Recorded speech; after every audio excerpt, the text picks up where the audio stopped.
Hello everyone, my name's Andrew Harrop. I'm the General Secretary of the Fabian Society. Welcome to this special joint meeting of the Fabian Society and the Young Fabians. And it's really tonight is a Young Fabian meeting, and I'm about to hand over to two Young Fabians who are going to lead the rest of the evening. That's Adam and Henry, who is from the Young Fabians Law Network. All I've got to do is to explain to you how the technology works. So as part of the webinar, you have a couple of things that you need to get used to.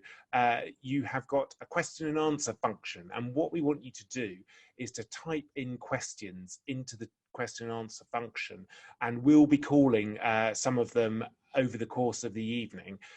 You can also vote on other people's questions, and that's really important because that will tell us who has asked the most popular question, and we'll make sure that those that are getting the most votes get asked earliest. So that's all there is to it. There's also a chat function, and you can see some chat from us. We'll post a few links to you on that. But that's all from me. I hope you really enjoy the discussion, and I'm now very pleased to hand over to Adam, the chair of the Young Fabians. Thank you, Andy. As he said, I'm the chair of the Young Fabians. It will be the 22nd event in the Young Fabians Zoom Talk series. We've had MPs, members of the House of Lords, former leader of Scottish Labour Party, and I'm very happy that this is the first joint virtual event between the Young Fabians and the Senior Fabians. It's great to welcome you all here this evening. This is actually an event by one of our 10 policy networks, with Henry being the chair. You have 10 networks on one BAME advocacy group. Should you want to tweet us or get more involved, please do check us out on Twitter @Young Fabians, and I believe the hashtag for this event will be hashtag Fabian Law.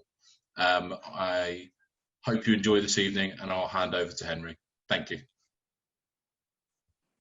Hello everyone, I'm Henry Parchter. I'm the chair of the Law Network. I'm very proud to introduce Baroness Helena Kennedy QC as our guest tonight. She is one of the most eminent and distinguished lawyers of our generation. Making a name for herself as a barrister, she has acted in some of the most high-profile terrorism cases in recent times, the Guildford 4 appeal and Israeli embassy bombing, to name but a few. In 1997, Baroness Kennedy was elevated to the Lords, where she has unrelentingly campaigned for the promotion of human rights, civil liberties, and the rule of law. Notably, she bravely stood up and repeatedly criticised the new Labour government's responses to terrorism and their attempts to limit the rights to a jury trial. Outside of court and parliament, Baroness Kennedy has been a powerful voice for those who are often forgotten in society. As a broadcaster, writer, and campaigner, she has challenged the status quo in order to fight for a more just society. She has also made huge steps for women's rights, both in and out of the legal profession. Baroness Kennedy has held a staggering number of domestic and international appointments, ranging from chair of the International Bar Association's Institute of Human Rights to chair of justice. She has expertise in working in human rights across the world, making her the perfect guest for our topic of discussion. COVID-19 is something that needs little introduction. Since the virus has spread, finding its way into every corner of the world, people have radically changed the way they live their lives, and governments have changed the way that they govern. Whilst it is internationally accepted that during times of emergency, some exceptional measures are necessary, there have been growing concerns that some governments are capitalising on this emergency to usurp power from the people. On that note, Baroness Kennedy, my first question for you is, where is the red line in the sacrifice of democratic norms for the preservation of public health? Well, You always have to have as your starting point that that liberty is precious and that you have to really protect it, because once you start eroding it, it's very, very hard to pull it back. And so that's always been my starting point as a civil liberties lawyer, a lawyer who protects human rights. But there's no doubt that democratic societies at times have to take certain powers in order to deal with crises, because they have a first duty to protect their citizens, and so they should be able to take steps. And the question is, where do you draw the line, as you've asked? Where are the red lines to be drawn? And the red lines have to be drawn by limiting the time frame that you can take certain powers. They have to be time limited, and I'm very proud of the fact that it was the Labour government that really led the way on circumscribing the time limit, because the government wanted the powers to be here in this country to be for 2 years, to give police the powers to deal with people who were not keeping to the rules of separation and isolation and distance. The powers that have been given, for example, for a person to be locked up in a mental institution on the say-so of just one psychiatrist, which gives enormous power to one person, so the risks there are clear. That a child can be taken into care without the normal protections and procedures around that. And so the powers that have been taken are very serious, and we wanted limits put on them, and we got it taken down to 6 months. Which isn't to say that you don't, if there's a need, seek to renew them after that. But 6 months seemed to us to be a limit that was needed on this kind of on the kind of powers that we were seeing the government take to itself. Now, the other thing is, the other red line is, so you've got a time limit. And we did that with terrorism as well, where we had sunset clauses, as they're called, where you really say that this law ends unless it's renewed by Parliament. We also, in the legislation that's just gone through on COVID-19, put in the requirement that there was monitoring, that every month there would be a monitoring of the use of those powers, and to see whether some of them couldn't be surrendered because of changed circumstances and so on, or whether they couldn't be sort of, if you like, lightened in the way that they were being used. So we try to circumscribe the powers of the state. It's very important in a democracy to circumscribe the powers of the state. And even when we're in government, we have to be ready to take that lesson, that you mustn't take too much power to yourself. Anyway, what we've seen, and in your opening you mentioned this, is that governments around the world, and we're living through a period of populism and authoritarian populism of a pretty unpleasant kind in many places. And we've seen this pandemic being used by governments and by some of the people that we were already worried about, but we've seen them actually take yet more power for themselves. And we've got people like Orban or the Prime Minister of Thailand they're now able to run their countries by decree, where they themselves are essentially the voice of power. And let's take a look at Hungary and Orban. We knew that Orban was a problem because he went after the judges, he went after the media, and it's interesting that when you see assaults upon democracies, when you see populists take power, one of the first things they do is that they go after the messaging. They want to control the messaging. You see, even with Trump, they want to control the messaging. They don't like critics. They don't like dissenters, and they go after them. And therefore, you find that there's always attacks on journalists. We're running at the Institute of Human Rights at the IBA, the International Bar. We're running a whole thing on media freedom. because of the incredible growth of attacks on journalists, murders of journalists, imprisonment of journalists around the world. I mean, a serious increase in recent years, and we've seen it in Turkey. We've seen it the attacks on journalists in many places, Mexico. But we've also been seeing it in parts of Europe. And Orban has basically taken control of large parts of the media, and he goes after his enemies. And he has gone after the judiciary, because what happens is they then go after the lawyers who are representing the critics. They go after the judges who make decisions that are trying to constrain power, and he has been particularly effective in trying to take away the independence of the judiciary in Hungary. So that journey, that trajectory is so well trodden that we all kind of know it, and we've seen it in Turkey with Erdogan. We've been seeing a kind of copying of that in other parts of Eastern Europe, Poland and Bulgaria, and so we should be alarmed. And then using COVID, Orban also did the business of passing a law which said that he could imprison people for up to 5 years, journalists or people who challenged the government's policies, and of course the language is now used of fake news. Anybody who suggested that the government's position wasn't right and disseminated information that was not going to be helpful in dealing with emergencies.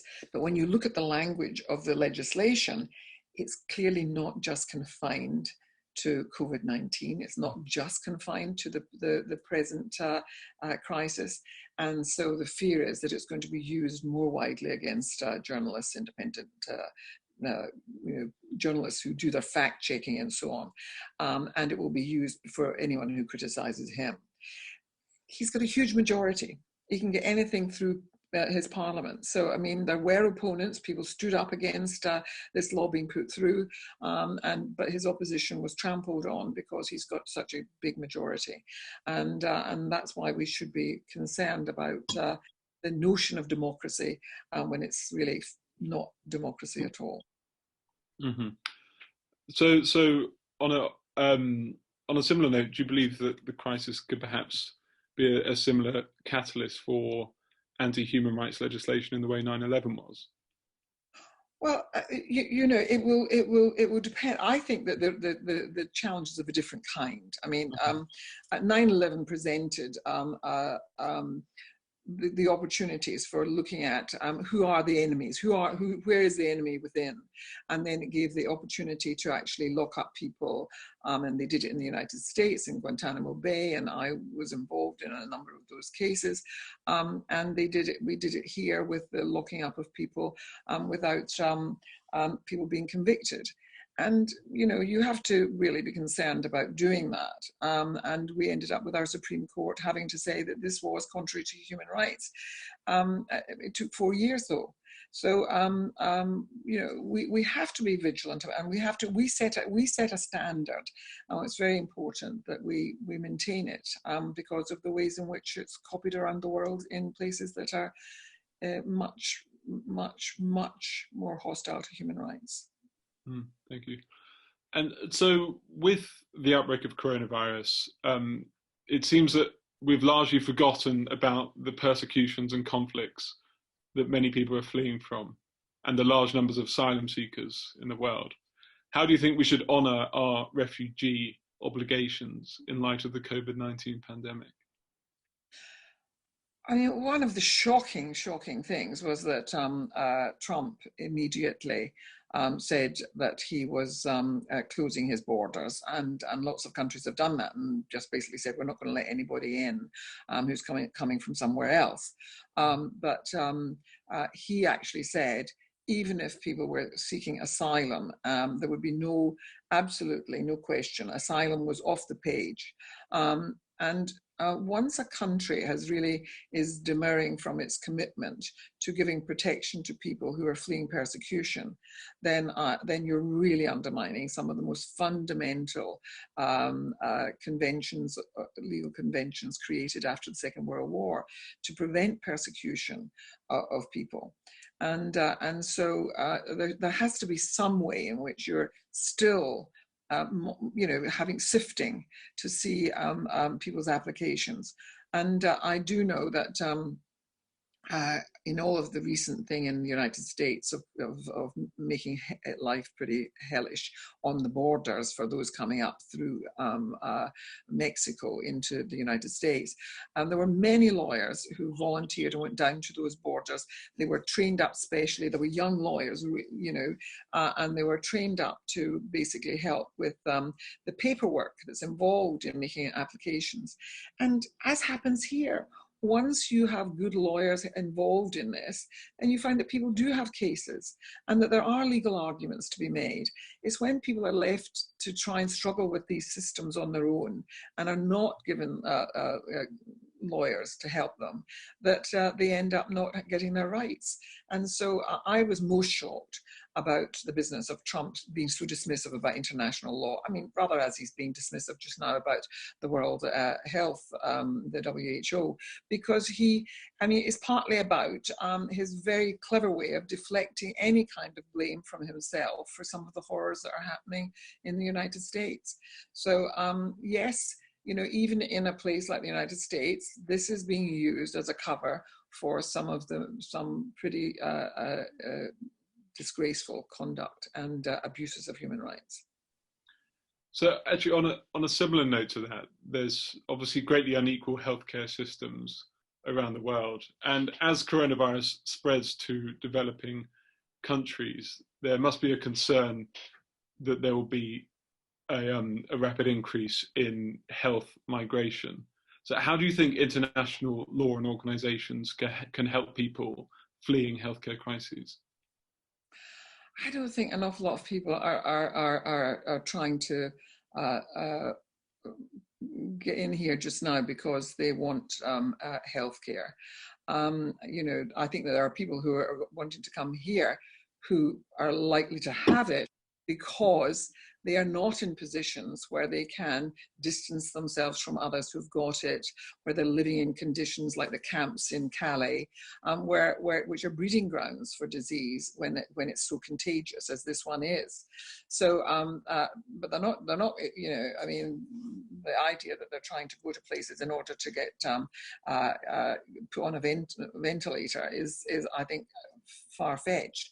But I do think that refugee camps, gatherings of refugees, people who are asylum seekers and seeking to get to places because they have been persecuted, because they've gone through conflict, because they've gone through wretched and miserable things in their lives, fleeing often, like in Central Africa, fleeing the aridity, which means that it's hard to scratch an existence.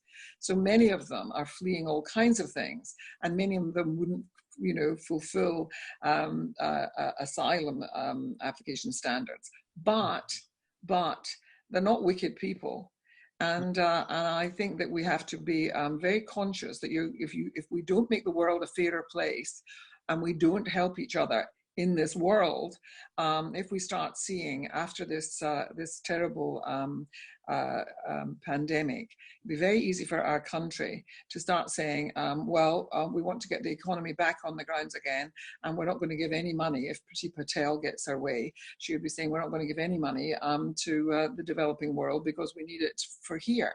And it's a very tempting argument that if we don't help the world in dealing with things like pandemics, if we don't help the world in dealing with poverty, then I'm afraid we do get the consequences of it.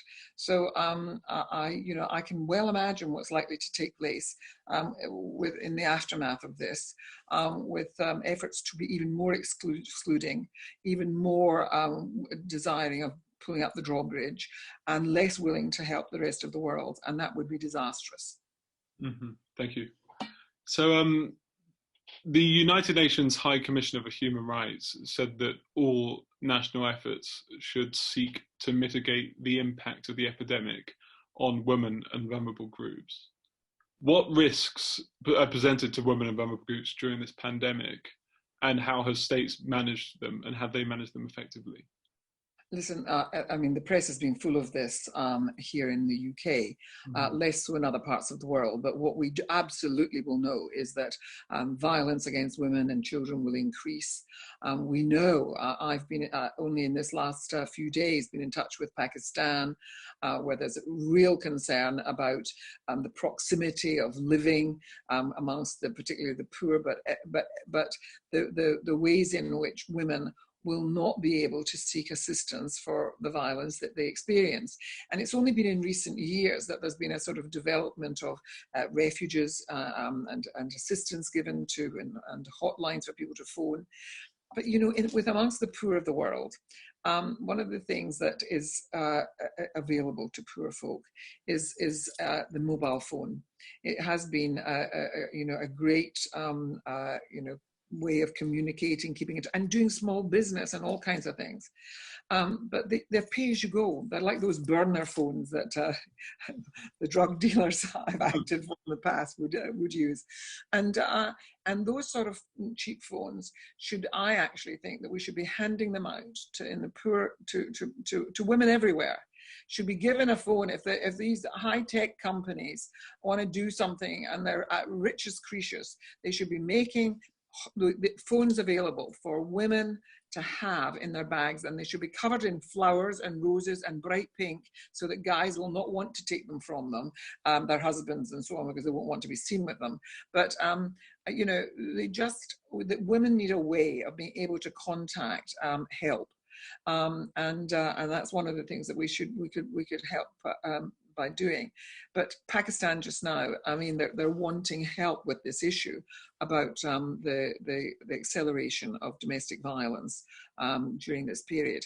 And it will be true in every place where people are closed up, where people are losing jobs, where people don't have enough money to pay for things, where people are really having a very hard time because violence grows in amongst those sort of tensions.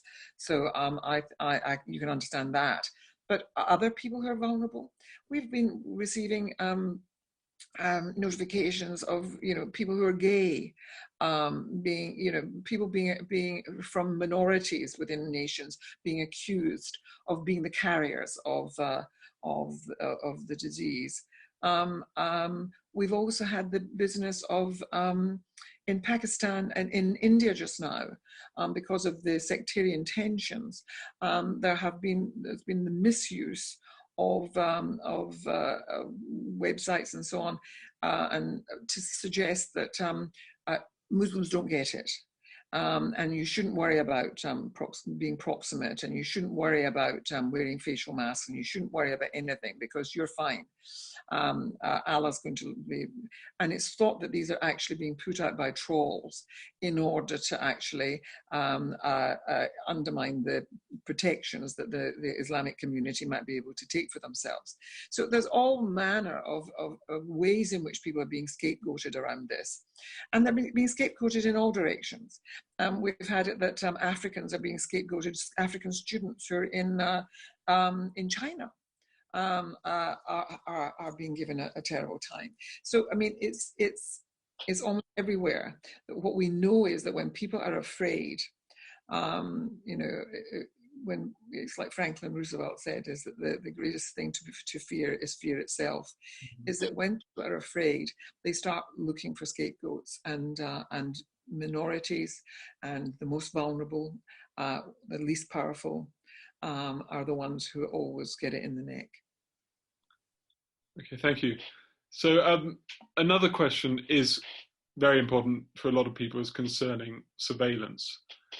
One of South Korea's most effective tools in dealing with coronavirus has been their contact tracing, which has been invasive at times. With proposals from tech companies such as Apple and Google to track user locations for more effective contact tracing, do you think this is a concern on the encroachment of the right of privacy? Well, this is the real one. I mean, you see, when you said to me, what about, after 9/11, we saw great encroachments on freedom in relation to arrests of, and that was, again, there were communities that were more vulnerable. The big thing here is the business of surveillance, and the product is here confronting us now, but it's been around, which is that our mobile phone is the best tracking device possible, and the companies that have penetrated our lives with social media and so on are holding huge amounts of information about us, and of course it wouldn't be of much interest or have passed much attention amongst the general public, but the people like myself have had concerns about it already being used by the intelligence services in all of our countries. And we have to ask ourselves the question, why have governments been so slow, even in well-developed democracies, in regulating some of these companies?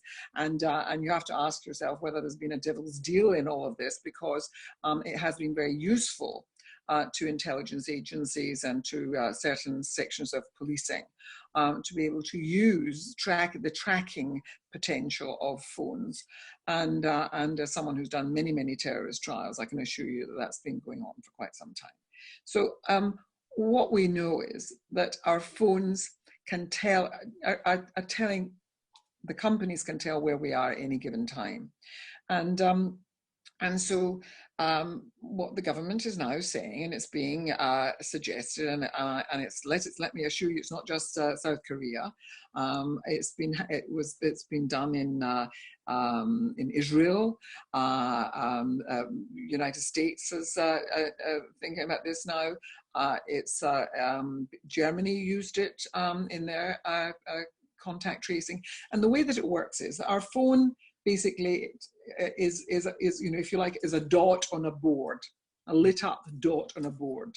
And looking at that dot, which is our phone number, and seeing it moving, you can see it coming in contact with lots of other little lit up dots. It's quite useful, you see, if you're pursuing terrorists and people that you're kind of keeping a tab on. And so you see who they're making contact with. And so you then look and see what the number is of that little green light that you have come within only a foot of as you pass them coming out of the tube station, or as you paid for something in the corner shop.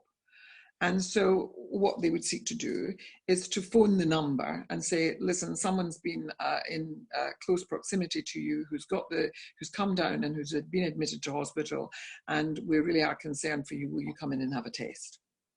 Now, up and down the country, many people will be saying, well, that's eminently sensible.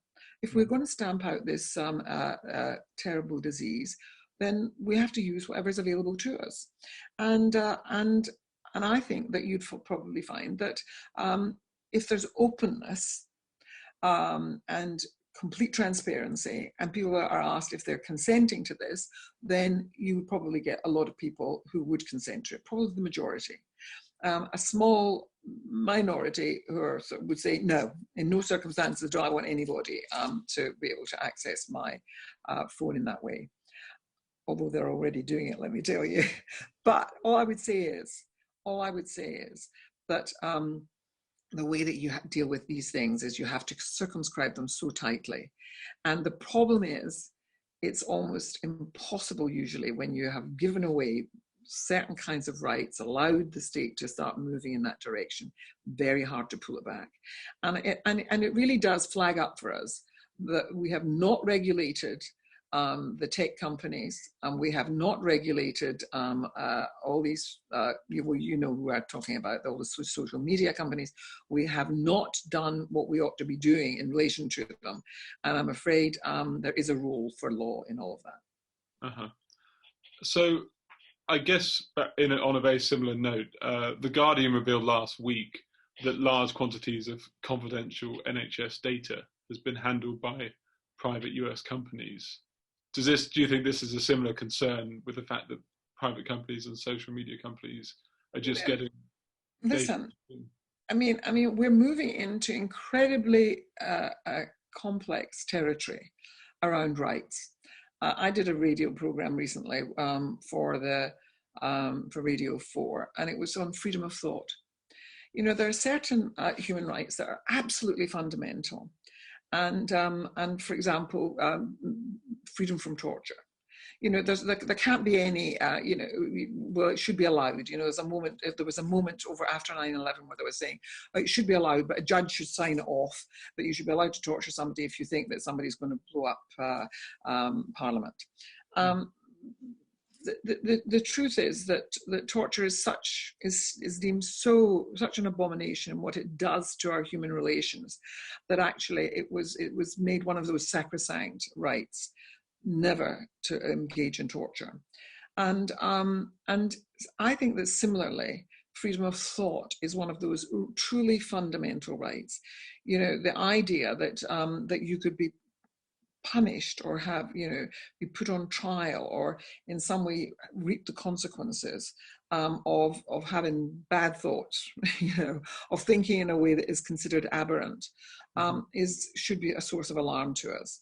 And because freedom of thought is the start of all our creativity, of our ideas, of the things that make our world, you know, civilized our world, as well as the horrors too. But that sacred space inside our heads, that place, that is our own forum internum, our internal debating chamber, the place of our conscience, our soul, or whatever you want to think of it as. But that is so fundamental to our humanity that we're now seeing an invasion of it. We're now hearing about brain fingerprinting in a way, which is that the idea that there are things that are inside that could be accessed by your responses if you were, you know, had electrodes put in your head. And they're experimenting with this in the United States for use in trials, but for use in intelligence stuff. And the CIA is helping to fund some of it. There's also, as you know, been the whole business of Cambridge Analytica, which exposed the ways in which the gathering of so much material about us tells people what our predilections might be, but also can drive us in certain directions and manipulate us. And we should be able to control our own data, and we should be free from manipulation. And so I think that we're living in a very, very challenging time on many different fronts, and this pandemic is one of them. But there in the background is this other thing, which is the gathering of information about us, and this moment of fear could drive us in directions which we would greatly regret. So we've got to be very cautious, and I can understand why one would want to do this contact tracing, but you have to circumscribe it very tightly, and it's one of the reasons why Parliament has to be sitting. If a decision is going to be made by this government that it's going to do that, then we have to have it circumscribed, and Parliament and the opposition have to be there making the case as to how that might be done. Okay, thank you very much. So one last question, and then we'll open up for a Q&A for some of our listeners to ask. So as we've seen so far, this disease affects us all, and nobody is invulnerable. Some nation states have arguably failed to protect their citizens. Why have intergovernmental organisations failed to take effective action to protect the right to life? And does this now open an opportunity to extend the powers to intergovernmental organisations to take more effective action? Oh, I sit here, someone who now, who said that my work takes me into the international domain. And all I would say to you is that we've been seeing the disempowerment of those international agencies, the United Nations, the UN Human Rights Council. You know, the United States of America has withdrawn from it. It's now taking its money away from the WHO. We're seeing the diminishment of these great forces, which are so important to the safety of our world, to the protections that there should be in our world for those who are most vulnerable, and for those nations where there are people who are not being protected by their own folk. And international law is really important in doing all of that. You know, law is essential. The rule of law is absolutely fundamental to a good world and to decent democracies. And so we have to be the caretakers of that. And when we see nations, you know, really abusing the rule of law and abusing human rights, and human rights are part and parcel nowadays of the rule of law, we really have to be calling it out. And I'm afraid that one of the shameful things in our world is that the United States is currently being led by somebody who has absolutely almost an abhorrence for the idea of an international framework, a thing that joins us as humans and recognizes our interconnectivity, our need for connection, and our need for us to share this world and to care for it, and to care for each other within it. And you need laws as part of that regulatory framework, and you need international law to do it.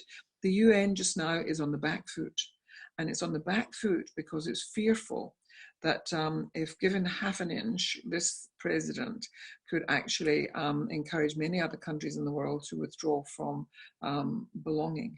And so to some extent, they're not wanting to rock that boat too harshly. They're worried about prodding the cage that this particular president is keeping himself in. So I understand why they're being so cautious, but it's regretful, and it's regretful also that, for example, here we are we were part of the European Union, and we're not any longer, but we're also having to deal with the fact that Orban can't be brought to book properly by the rest of Europe. He's ignoring the injunctions that are being made against him and the criticism directed at him.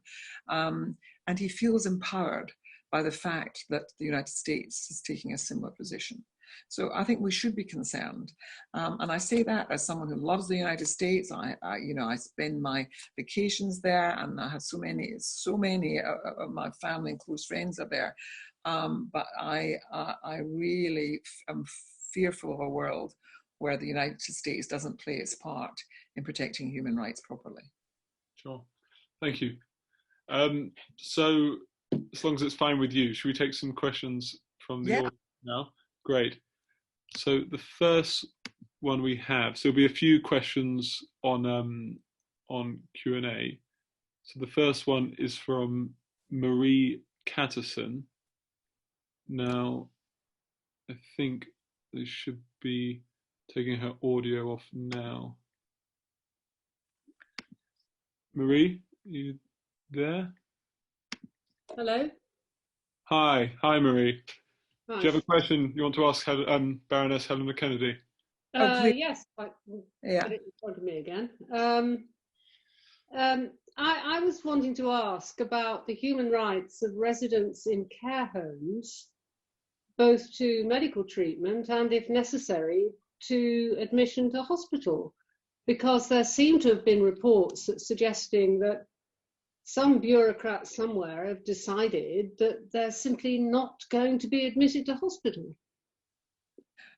Well, let me just tell you, human rights don't just happen and abuses of human rights don't just happen in other parts of the world. And as far as I'm concerned, what's been happening and the treatment of people in care homes, but also the carers of the people in care homes, has been a disgrace. And you know, there has to be at some point a real examination of how some of these decisions were made and what has been happening. There is absolutely no doubt in my mind that what we've been seeing is a neglect of a vulnerable section of our community, and out of sight, they have been put out of mind, and it has been a sort of culling, a feeling that you don't put resource towards those who are at the end of their lives, and I am disgusted at the way in which we've heard recounted what has been going on, and places where whole swathes of people have died because of the lack of protection and care. So I couldn't share with you more my sense of disgust about what's happened. And today in the Financial Times, I had a letter with Lord Kerslake and a number of people expressing our concern about government making a commitment. We need the leaders of all of the political parties to actually agree that there has to be an inquiry, and that it has to be an independent inquiry, and what the remit will be, and make the commitment now. Because what will happen is it will be pushed back in time, then it will be pushed into the long grass, and possibly people handpicked to sit on it. And I really want a commitment to an independent inquiry into how these decisions have been made. Great, thank you. So the next question is from Matthew Howard. Matthew, are you there? What can we in the UK learn from China's response to the coronavirus, and how can we strike a balance between protections of civil liberties and saving lives? Well, you know, the shocking thing, Matthew, was that in the early stages, China did what, you know, authoritarian governments, particularly when they don't have a free press and so on, seek to do, which is that they tried to close it down. They didn't want the world to know. They pretended it wasn't happening, and they undoubtedly shut up people who were wanting to make it known that something that was unusual was taking place, and that people were dying, and that it was highly contagious, and they were not allowed to get the word of that out. And so what you see is the coming together of a kind of crushing of openness, the lack of transparency, the failure to have a free press, a free media, the ways in which people are put in fear about speaking out. Once you have all of that coming together, then of course it actually, you know, leads to a contagion. It's a poisoning of our world when you have that, you know, coming together. So the way in which China at first behaved was appallingly. Of course, it's an authoritarian government, so it's very easy for an authoritarian government to then put in place strictures which say you stay in your house, you're not allowed out, and if you come out, then people are terrified of what the consequences of that are going to be. And so they were able to set down the rules in such a way that people who have learned to live by the rules know that they can't in any way transgress. So you wouldn't get folks sitting sunbathing in the park. You wouldn't get people thinking of picnicking. People wouldn't even dream of it, because they live in a place that is so oppressive. And so in the first instance, they broke all the rules. Then, of course, they were able to use the things that we would not want to see being used, because we think that things should be done by consent. And so I think that China didn't behave well in the beginning, but what it did then do was that it shared the DNA of the genetic components of this disease.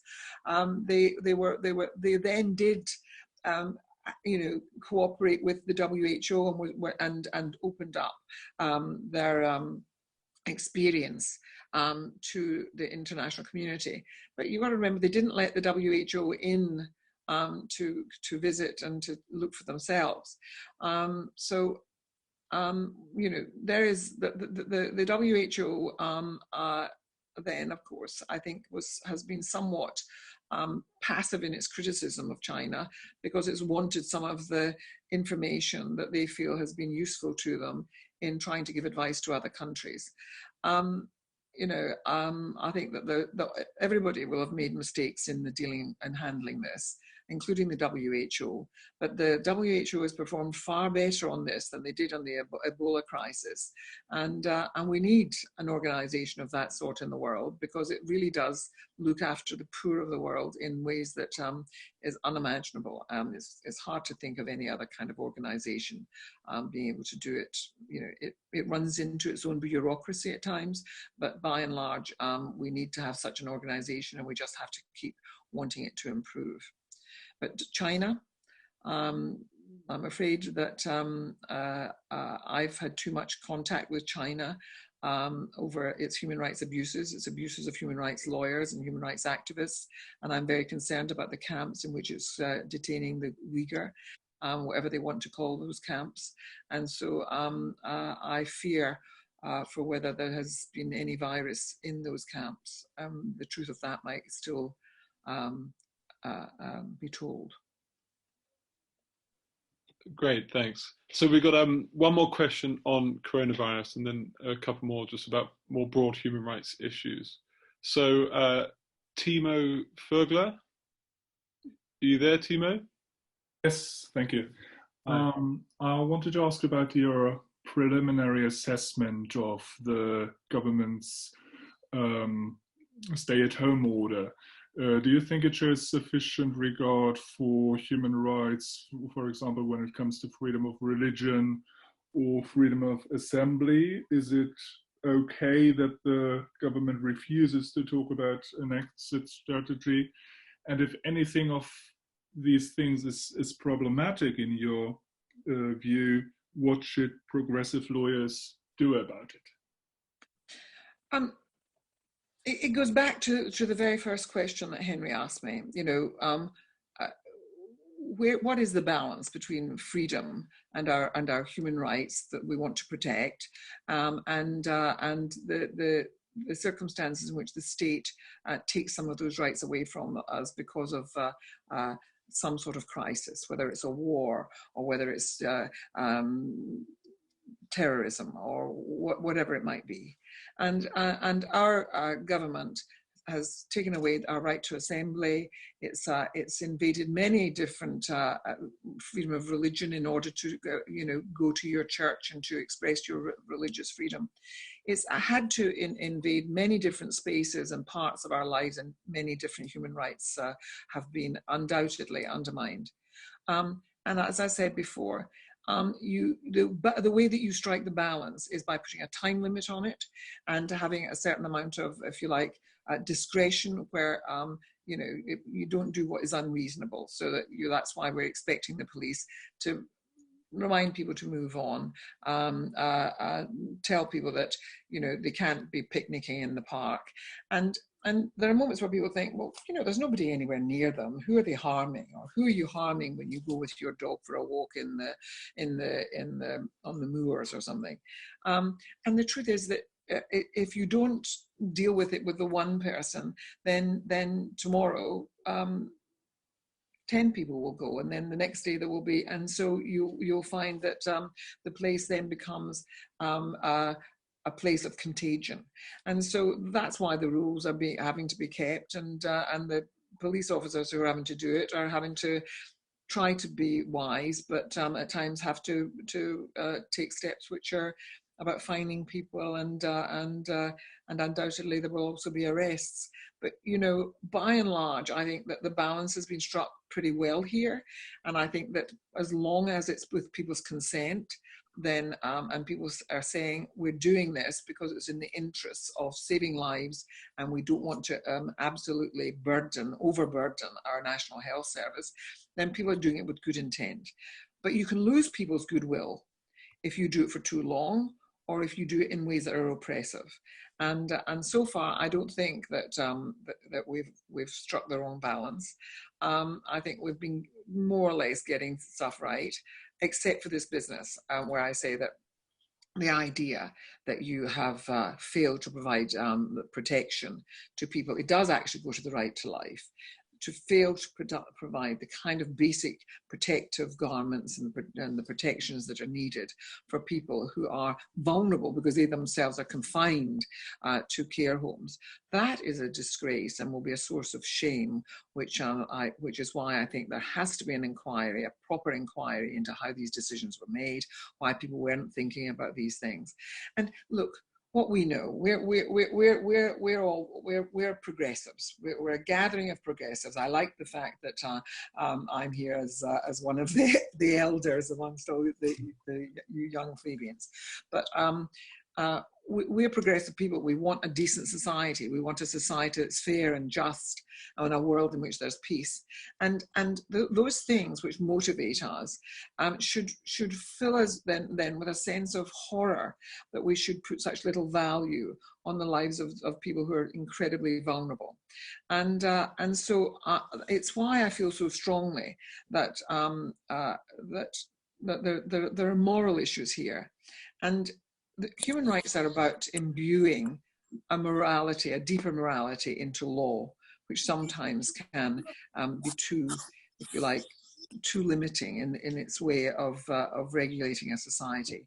And so recognizing the human dignity of every individual is so important. Oh. A friend of somebody's? Not sure about that. Okay, well, actually, I think Alister, sorry, were you interrupted there, Baroness, or not? No, it's fine. Alister? Hello? No, I'm not sure if it's connecting properly. Alister, can you hear me? Yes, I can hear you. Hi, Alister. Do you have a question for Baroness Kennedy? Yes, we know the Conservative Party want to abolish the Human Rights Act, but at what point do we, in the words of one senior judge, find that becomes a suicide pact on the altar of political expedience? Well, you know, there is no doubt that there's a section of the Conservative Party, it's far right, that really do not like human rights, and they do not like the protections that human rights give to people that they would think of as deserving of less protection. And I sat on the commission on whether there should be a British Bill of Rights.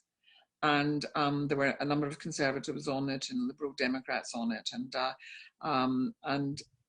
then sort of there was a judge who was a retired judge, and myself, and we did it. There was a minority report which Philippe Sands, the international lawyer, and myself put together, because it became very clear to us that there was a section of the commission that really wants there to be a hierarchy of rights, that there should be, which is of course runs counter to the very notion of human rights. This is about rights being vested in you because you're human, of your common humanity. But they really felt that there should be special rights for you know good Englishmen, and then lesser rights for people who were foreigners, and so on. And so once you start thinking like that, you're not someone who's engaged properly with the whole idea of human rights, which were put together after the Second World War. I mean, they had earlier roots, of course, and they're rooted in many religions. Have commitments to human dignity and human rights, but this was about drawing together the world in all its diversity of different thought systems and so forth, and saying, what are the threads that bind us all? And it's about our common humanity. And so it was about finding a way in which those values find their way into our legal systems and into our rule of law and into the way in which we live together. And it's as much about the care home in Sunderland, as much about the care home in Durham. It's as much about as it is about what's happening in Uyghur, in the camps in China. You know, this is about respecting the dignity of each and every one of us. And so I just feel that we should be very wary of the Conservative Party saying that they want to create a British Bill of Rights. I'm very wary about whether they really are truly committed, many in this government particularly, committed to the European Convention on Human Rights. And I think that we in Labour and in the Fabian Society are going to have to be very, very watchful as time progresses, because in lesser ways perhaps, but in our own particular ways, we might see an erosion of the things that we hold dear. Thanks. I'm quite cautious of time, because obviously we've got the clap for our key workers at 8 o'clock, which I imagine lots of people will be wanting. So our next question comes from, now it's either one of two people, after either Martin Plout or Janani Paramsothy. I'm not sure who's... Martin, are you there? Or Janani? Yeah, hi, I'm here. Hi there. Hi, I can go. So you've spoken a lot about our common humanity today, Baroness, and I was wondering if you thought there were some opportunities at this time, as well as all the risks and threats to kind of human rights and equality, considering how this virus has shown up our common humanity and has shown how decades of austerity and inequality have uniquely placed us in a bad position to deal with this challenge.